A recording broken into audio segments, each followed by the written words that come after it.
If you're looking to rebuild connection in your relationships, then you should check out the Adventure Challenge. It's a mysterious scratch-off book with 50 unique and creative adventures where you don't know which one you'll do until you scratch it off. The ultimate goal is to inspire connection in your relationships through adventure and fun. They have 3 editions, one for couples, one for families, and one for friendships. So if you're feeling in a rut and in need of an adventure to reinvigorate your relationship, this book is perfect to get you out of your normal routine and to have some fun. Head on over to theadventurechallenge.com and use code CONNECT15 to get 15% off the Adventure Challenge books.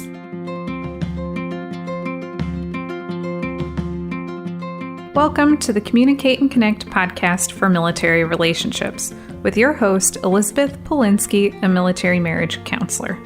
If this is your first time listening to the Communicate and Connect podcast, please take a second to go rate, review, and subscribe to make sure you get all our future episodes. We also really want to know what it is you love about our podcast, and if for some reason you're not loving it, we want to know that too, because we're committed to providing the best quality content to help you improve your relationships.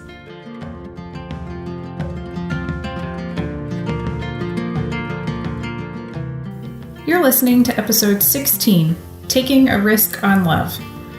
The show notes can be found at elizabethpolinsky.lcsw.com.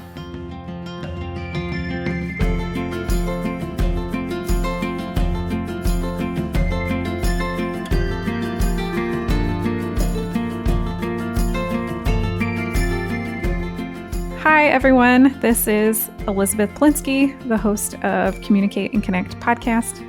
And I'm really excited today because today I have a military spouse here with me. Her name is April, and I'm pretty excited. And if you have listened to any of the other episodes, or if you know me at all, you know that I love hearing love stories. So I'm probably going to ask April to share that too. But April, do you just want to introduce yourself first? Yeah, of course. Hi, everybody. My name's April. I'm 23 years old. Been married for 4 years. Ooh, congratulations. 3.5, so going on 4. Yeah, we've been really happy the last couple of years. I've come from a not so happy background. And so meeting my husband and falling in love and creating a life that we love to live together has been one of the greatest things in my life. So I'm really excited to share it with you guys. Yeah, I can really empathize with that when you say that. I definitely didn't have the worst childhood by any means, but there were definitely some painful parts, and I can relate in feeling that like meeting my spouse has been the best thing in the world. And now we really do have a life that we love, minus some of the marital challenges that arise. Mm-hmm. So tell me the love story, because that's always so exciting for me. So we met like 4.5 years ago, I want to say. About there. It was actually my birthday, and a couple of my friends took me out to dinner. He was actually the server. He was working at the restaurant during that time before he joined the military. A friend and I were just, messing around and talking about how handsome he was, and just, saying things that we would say to him and just goofing around. Well, I was a lot more serious than she was. She was kind of just playing off of me. It was me who spotted him and, wanted to talk to him and express, that he was very good looking. And so she took what I was saying and wrote it down on a napkin and put my phone number on it and gave it to him. I was mortified. Yeah. Some of the stuff on there was just super crazy to, say in a public setting to someone you don't know. But it worked out pretty well. He called me later that night and we talked for quite a while. The day after that, I was actually going out of town for a week. And so we talked the whole time, texting, talking on the phone the entire time I was gone. When I came back, we met up and we went running. And that was just like our first date, just, hiking in the trails behind my house and talking, and I had a great time. He actually was 3 hours late to work because he didn't want to leave. And it just turned into a really amazing friendship and relationship. Yeah, that's an awesome first date, by the way. Yeah, it was great. I really enjoyed it. I was just so nervous. I've grown and changed a lot since then. And I realized there's so many things that I was doing that I would, never do now. Like I wore makeup to go jogging. Yeah. It was like a nervous thing that I felt that I had to do. I don't know. It was probably a little silly. Yeah. Well, first dates have so much pressure on them. Yeah. Right? Like you have to be some sort of like Barbie picture perfect something Yeah. to so that way someone else might want to ask you out again, but you don't even know if you're going to want to go out with them again. It's there's a lot of pressure on first dates, so I can Yeah, it was. understand that. And I wasn't even hiding that I was nervous. Like he was texting me asking like because he was going to come pick me up, so he texted me asking me for my address and I remember texting him a GIF, one of those little moving images that says, "Oh, pressure, pressure, pressure," because I was so nervous. Yeah. And I shared that with him, I feel, because I wanted him to know I was nervous. So if he was nervous too, we could break the ice together. Yeah. And it really worked because he's a goofball. He said, "I'll tickle you till you're not nervous anymore." And he actually did. And it was really cute. And it was a way to, make us more comfortable with each other. Yeah, he wanted to reassure you. And I think I love the fact that you did that. One of the it's called the Communicate and Connect podcast. And I think one of the things that I talk a lot about with couples is not hiding the vulnerable parts of you and actually actively showing that to your partner so that way, one, they know, but two, they usually deep down actually do care about you and want to jump in to reassure you and provide encouragement and empathy. And we just usually have to give them the chance to do that. And so that was a bold move. And I am so impressed with you that you took that risk on a first date. Thank you. I appreciate that.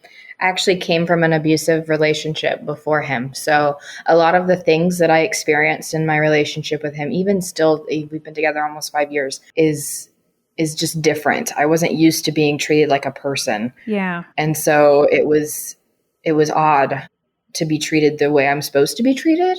And so that was really refreshing that he was so kind and just a genuine guy. Yeah. So how did it shift over to you being like, yeah, I could marry him? Well, it's funny actually. So the first couple of months, I want to say 2 or 3 months, it was pretty casual on my end, not so much on his end. About 2.5 months, 3 months into our relationship, that was kind of not a relationship, but exclusive. It was a little strange at first. Like most dating relationships, I think. Yeah. A little And big. so he had told me, I really enjoy spending time with you and I've fallen in love with you. And if we're going to be something, we're going to be everything. And that really hit me hard because like I said, I just gotten out of an abusive relationship. So I don't think I was truly ready at that time.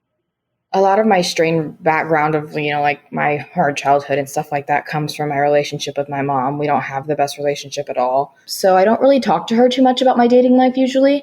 And I don't know what made me say something to her, but I told her that he said that. And she said, if you throw him away because of what your ex did to you, it will be the biggest mistake you make in your whole life. I can't even begin to explain how profoundly right she was, because that her saying that made me completely realize that I loved him too, and that it wasn't about my past, it was about my future and what I wanted moving forward. And I should, look the direction I'm walking instead of looking over my shoulder. And so we started, seriously dating, and it just took off like quicker than I'd ever imagined. That was about March and we were engaged by November. Yeah. So you had a moment of sort of like contemplating your options and making a very conscious choice, like, I'm going to invest in this. I'm going to move forward. Yeah. There are so many couples, I think, that get caught in the looking over your shoulder, whether it's looking over your shoulder at your own personal past or whether it's looking over the shoulder of the relationship past and sort of like things, fights that you had, disagreements, ways that you guys hurt each other at the beginning of a relationship, and they have a hard time looking forward. And so I think that statement that you made was profound to me of how you chose, like, I'm going to look forward. I'm going to move forward in this relationship versus looking behind me. What have been some of maybe the challenges that you guys have faced over the years? The big themes. I want to say there's only been maybe 3 big things, I feel. First of all, the distance involved with military life had been hard. When he left and joined the military, it was a huge learning curve. Yeah, like you guys were long distance? Oh yeah, for 10 months. Yeah. And I know that doesn't sound like a long time, but it was horrible for me. It sounds like a long time to me. So, Not good. I have some, issues with depression and anxiety. So I just really felt hit hard by that, not having my best friend. So if I could jump in right there, just because not having your partner around does actually cause symptoms like depressive and anxious symptoms, because we rely on our significant others for comfort, especially when we've been with them for a while and we have that deep connection. So maybe not during that casual phase, of like contemplating, but as things go on and as we become more and more committed, that bond that you have with a significant other, that is so important. And it's like home base for a lot of people. This is where I can go for comfort and support in order to deal with life. And basically, if you're long distance from the military,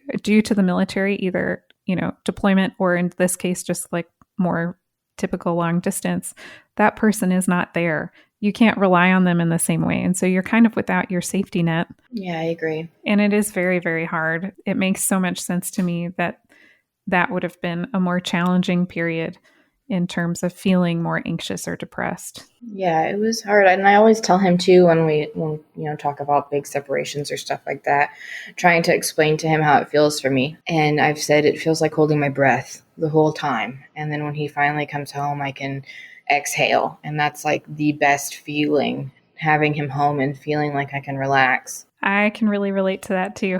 Yeah, we were long distance for quite a while before we were back together. I think it was like a year and a half almost, but it really sucked. Yeah, it was not fun. That was one of our big, things that we had to get through, learning how to communicate without actually being together in person. I've also had some health issues over the years that I didn't have when we first started dating. Getting used to that has been hard. I don't like feeling helpless. Mm-hmm. And so that has been hard because one of the biggest symptoms of my health problems is fatigue and weakness and feeling like an old lady, for lack of a better term. And I felt really guilty about a lot of that. And, him having to get used to me just being exhausted all the time. And so that has been one of our most difficult too. But I will say the icing on the cake for difficulty was, along with my health issues, comes infertility. And so we've been trying to have another baby for about 3 years now. That is so hard. That's been the worst thing that I've ever gone through. There's been so many emotions with that that have just caused us a lot of pain. So I will definitely say that was our biggest hurdle. Yeah. And still is. We're still going through that. So that definitely becomes the hardest thing. I'm feeling for you as you say that. I have a strong desire to comfort you right now. And I realize that nothing I say can actually do much comforting. I can hear the sadness in your voice. I appreciate it. Yeah. It's rough. I mean, there's just so many feelings. I mean, my son, he was conceived by mistake. And so feeling like I was able to have a baby with the wrong person, but can't have one with the right person is just gut-wrenching. Yeah. And I know there's no comparison and it's nobody's fault, but it's just, it's a lot to go through. It's a challenge. Absolutely. What are your sort of like tips for navigating challenges like this that you guys have had to figure out through the experience of going through it? I want to say the biggest thing is, like how you already mentioned, honest communication. Because I feel if you're going through something and your spouse doesn't know, there's no possible way they can be there for you. I really resent the notion that men more often than women are supposed to be mind readers. And they're just not. And so talking about it has been hard, but important. Especially my husband tends to be a little bit more closed off. And so pushing through those feelings and opening up to me about how he feels about it without making it sound like he's blaming me has been really hard for him. And that's, to talking about love languages, how we receive love in different ways. And a lot of feelings I feel come across to us in different ways. So learning how to explain that has been a big hurdle, but it's something that we get better at every day. Yeah. So if I were to kind of summarize, you said making sure you're having honest communication and and then number 2 would be sort of trying to get on the same page, because oftentimes when you're trying to convey something, like you mentioned love languages and emotions coming across in different ways. So maybe you're trying to convey something, but the message isn't getting across to the other person. Yeah. Personally, sometimes my sadness at, anything really, mostly about things that I feel significantly sad about, comes across angry. I am more comfortable with the feeling of anger than I am of sadness. And so it's kind of hard for me to portray that without, snapping at my husband. And I don't ever feel like he's done anything wrong. It's just me conveying my feelings in the wrong way. And so really, getting a hold of that and explaining to him, like, no, I'm sorry, you didn't do anything to make me react that way. It wasn't your fault. That was my bad. That has been something that I've had to work on significantly. Yeah, I can understand that too. It's very hard not to respond with the anger emotion, especially when you're feeling anxious or hurt or sad. I can get pretty critical of my partner also, but not so much when I'm sad, but especially if I feel like my feelings have been hurt. Anger, I think, is probably the go-to. There is something about anger that makes it feel so much more safer to express than those deeper, more vulnerable emotions. And so the times where you mentioned like your husband had to push through to really share some more vulnerable emotions. And so the times where you guys shared those vulnerable emotions, it sounded like that helped bring you closer together. Oh, yeah. I think that was something that has helped us get through, infertility and my health issues, which kind of go hand in hand. But yeah, it's helped to hear it from his side too. So I know that I'm not the only one who's sad. And he felt that he couldn't really convey sadness to me without feeling like he was blaming me. And he never wanted me to feel like it was my fault, because, the things wrong with my body are not my fault. And so I definitely think it brought us closer, because I felt that we were on the same page, and I saw, more into his heart and how he truly felt about it. And that was comforting. I know it sounds silly to say I'm glad that he's sad, but it was almost like being glad that we were on the same page, not necessarily glad that he's sad, but in those emotions together. Yeah, you're not alone in the emotion. You guys are there in the same place together, which is all I think we ever need in a relationship, is to know that I'm not here alone in what I'm going through, but that I have someone else who I can, who's beside me. I can hold their hand, and we are going to be in this together. So you also mentioned love languages. Do you know what your guys' love languages are?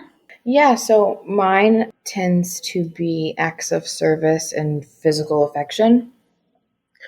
And his is words of affirmation. Mm-hmm.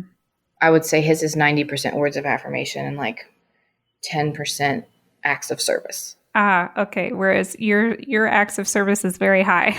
Yes, and physical affection. I want to say it's about 50-50 for me, honestly. Okay. Yeah, and so that doesn't always match up well with his. I was thinking about how he didn't open up really for a while, it sounds like. And his intention was that he didn't want to blame you. So his intention was very caring, but that's not what came across to you. And it's this kind of the same thing here with the love languages. If he's, showering you with words of affirmation, his intention is real great, but it's not getting across to you because you guys have different love languages. Yeah. And I feel that I'm a strong believer in actions speak louder than words. And I feel that is, definitely apparent in my, love languages. Someone could tell me they love me all day long, but if they're not acting like it, I probably won't believe them. And so that's something big for me. Again, coming from an abusive relationship, my ex was the first to tell me he loved me, but he did not. And he made that very evident in the way he treated me. And so it took me a long time to read those actions instead of listening to what he said, because he was a very smooth talker, but it was not right. Yeah, that makes so much sense that you need proof. Yeah. Yeah, you need hard evidence, so to say, not promises. Yeah, so I know one of the things that you had before we started recording, we had talked about like how do you navigate through a relationship when you have different love languages. And so I have a couple of thoughts about that. Do you mind if I just kind of roll into that? Absolutely. Go for it. I was thinking the first thing is maybe like the importance of showing appreciation after a partner does speak your language. Like you said, physical touch is 50-50 with acts of service. And for me and my partner, like we have like a primary and secondary, both of us, and physical touch is secondary, but it's not primary for either of us, And so we can kind of get by, and it's helpful that way, but especially when your love language like is really opposite of your partner's love language, it can be very, very challenging. And so they are really trying hard, like really reaching hard when they do something that fits your love language, because it's not natural. Yeah. Like well, maybe this is an obvious statement, but I was going to say it's like learning a new language. And that's kind of like an idea that comes up a lot in parenting. You may have heard of this concept, but positive reinforcement.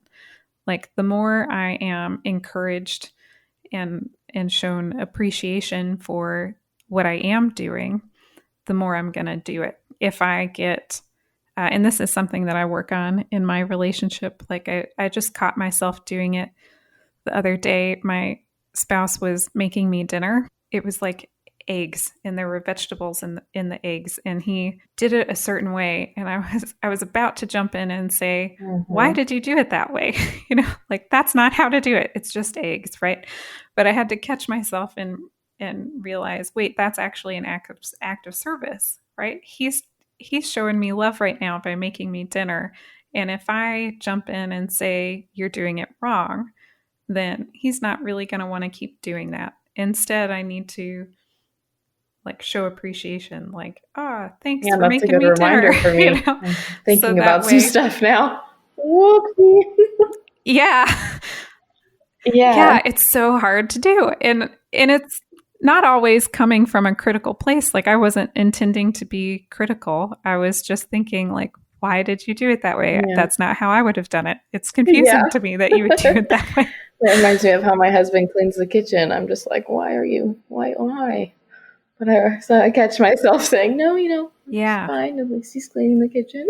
Yeah, and he's doing it out of love. I think the other thing is sometimes kind of like recognizing and having a little bit of acceptance that their language is a little bit different. So they, even especially in that early stage when people are navigating it towards the beginning, like they may be putting in a lot of effort to speak your love language, but the natural thing, it's going to be normal to go back to what feels natural.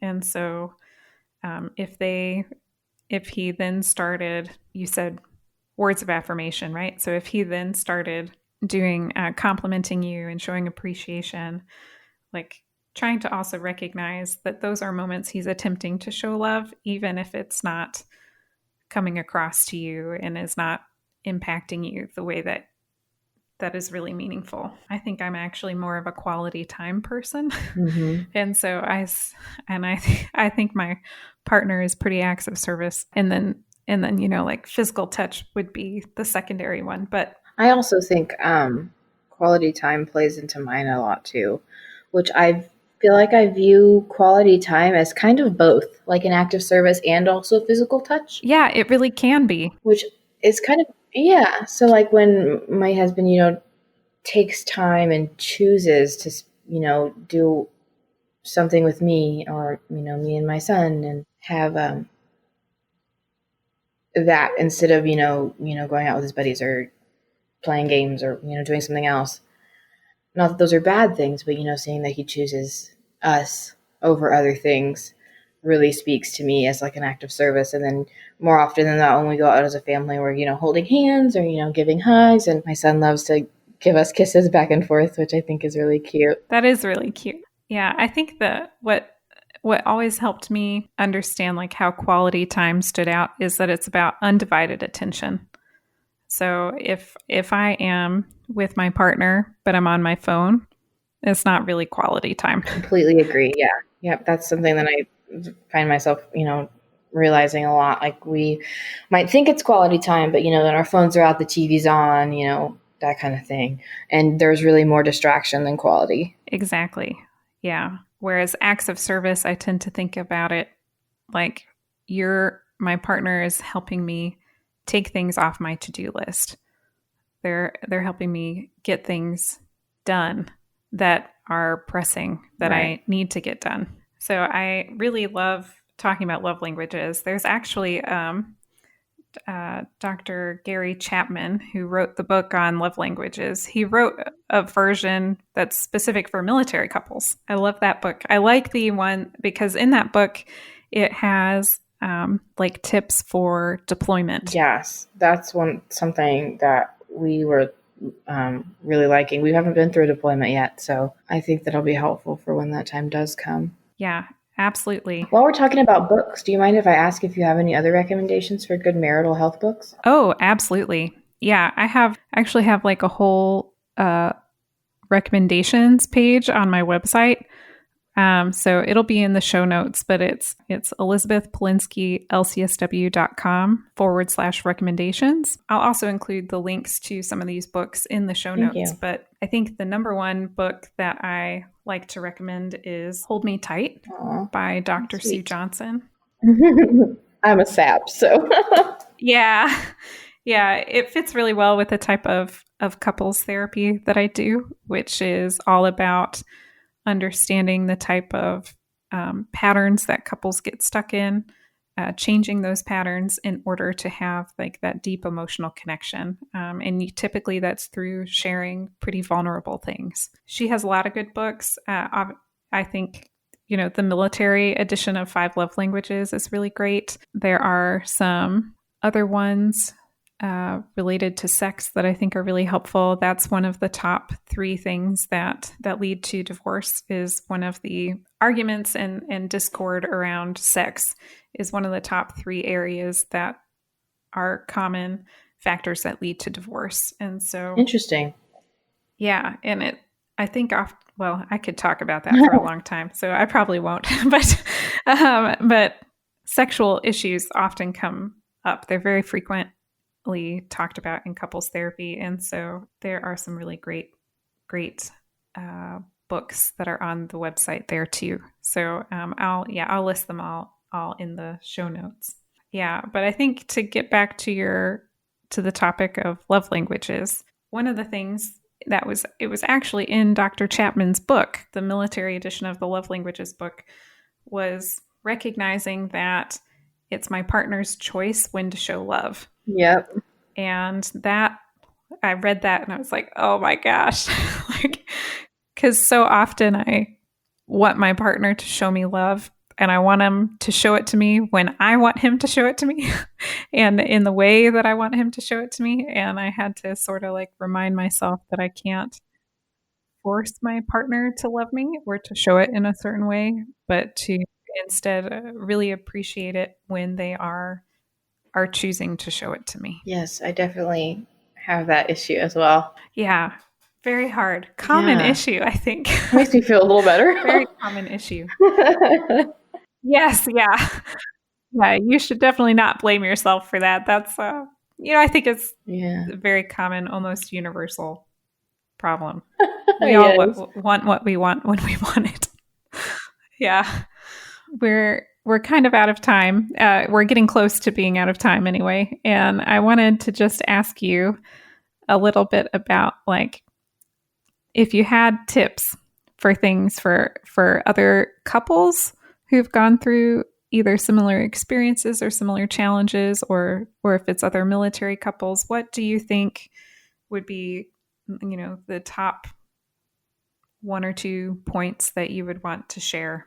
I really think Communication is key, and I hear people say that all the time, but I really believe it's true. Honest communication and talking to your spouse about how you feel is so important. Having a regular, I don't want to use the word meeting because that sounds really professional, but my husband and I try to have like weekly meetings about things that we can, do better, things we've done good, things that have gone good, things haven't, what we can do to move forward, how the week, has gone, what we need to do for next week, stuff like that, just to talk about, where we are and check up on our love tanks, as we like to call it. Yeah, you need a full love tank. If it's empty, then there are problems. Yeah. And I feel like a lot of the times people, have a hole in their love tank and they're trying to fix it with duct tape, and that's not really how to do that. And so there are ways that you can fix it in a more constructive way. I feel like a lot of people, a lot of the time, try to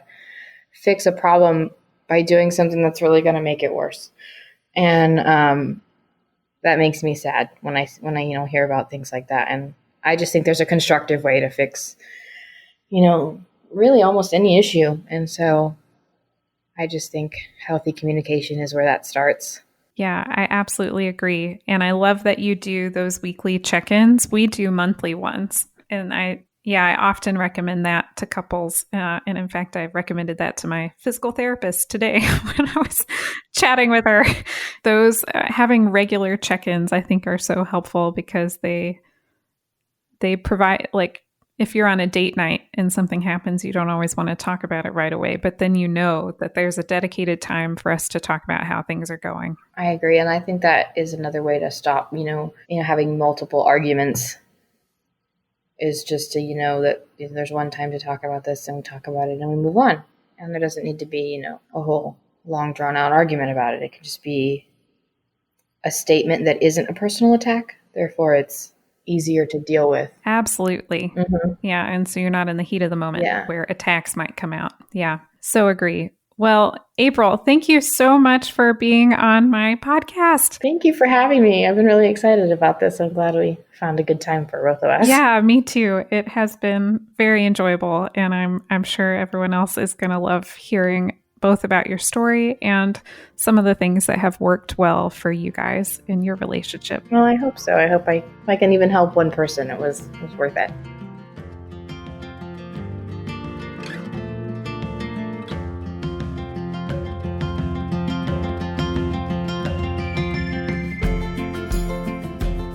I hope you enjoyed today's episode. If so, please take a second to go rate, review, and subscribe so you get all of our future episodes.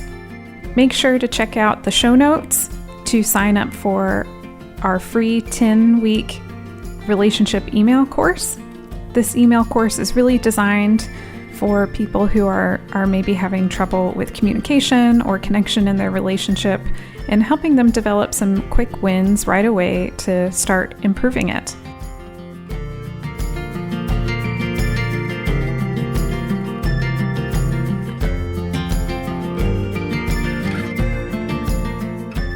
While I am a therapist, this podcast is for educational purposes only and is not considered therapy.